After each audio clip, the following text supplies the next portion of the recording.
ஒன்றை மட்டும் கூறிக்கொள்ள ஆசைப்படுகிறேன்.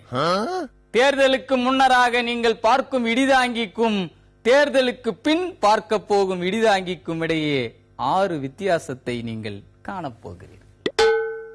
அதாவது தேர்தலுக்கு பின் டாபர்மேன் போல டாப்பாக வருவேன் என்று ஆள்காட்டி குருவி குறி சொல்ல தொடங்கிவிட்டது.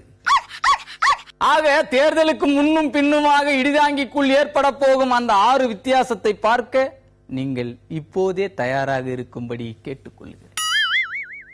இப்போதைக்கு பார்ப்பதற்கு இடிதாங்கி ஒரு மண்ணாங்கட்டியாக உங்கள் பார்வைக்கு படலாம். ஆனால் தேர்தலுக்கு பிறகு இந்த மண்ணாங்கட்டி மாண்பு மிகுந்து விடுவான். பின்னர் காண கிடைக்காத பெரும்புள்ளியாய் மாறி விடுவான். அதன் பிறகு எனது பல்வரிசைகளை அனாவசியமாக நீங்கள் பார்த்து ரசிக்க முடியாது. பூட்டிய இரும்பு கூண்டுக்குள்ளே அடைக்கப்பட்டிருக்கும் கடுவாய் புலியை போல ஈறுகட்டு எதிர்மறையாக சிரிக்கும் எனது பற்கள் அனைத்தும் அடுத்த 5 ஆண்டுகள் வரை பற்குழியில் படுத்துறங்க போய்விடும். என் பற்கள் பளிச்சிடுவதை பார்க்கும் பாக்கியம் இன்னும் உங்களுக்கு 2 நாட்கள் தான் வாய்க்கும்.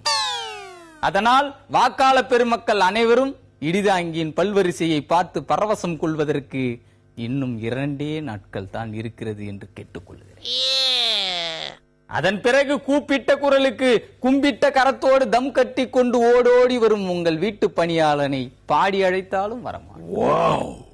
தேர்தலுக்கு முன் வாக்காளர்கள் வாசலுக்கு முன்னால் வாலாட்டி கொண்டிருந்தது போல் தேர்தலுக்கு பின் வாள்கள் ஆடாது.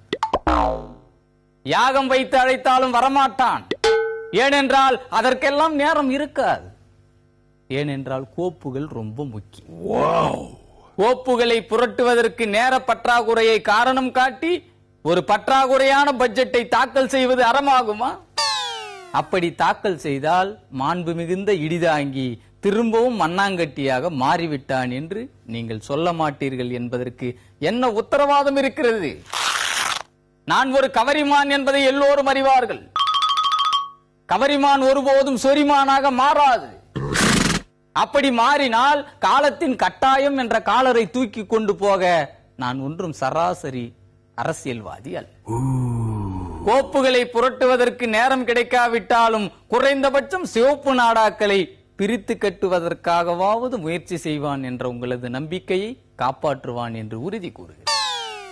அப்போதுதான் அத்தனை பிசிக்கு மத்தியிலும் நான் பசியாக இருக்கிறேன் என்பதை உலகம் புரிந்து கொள்ளும்.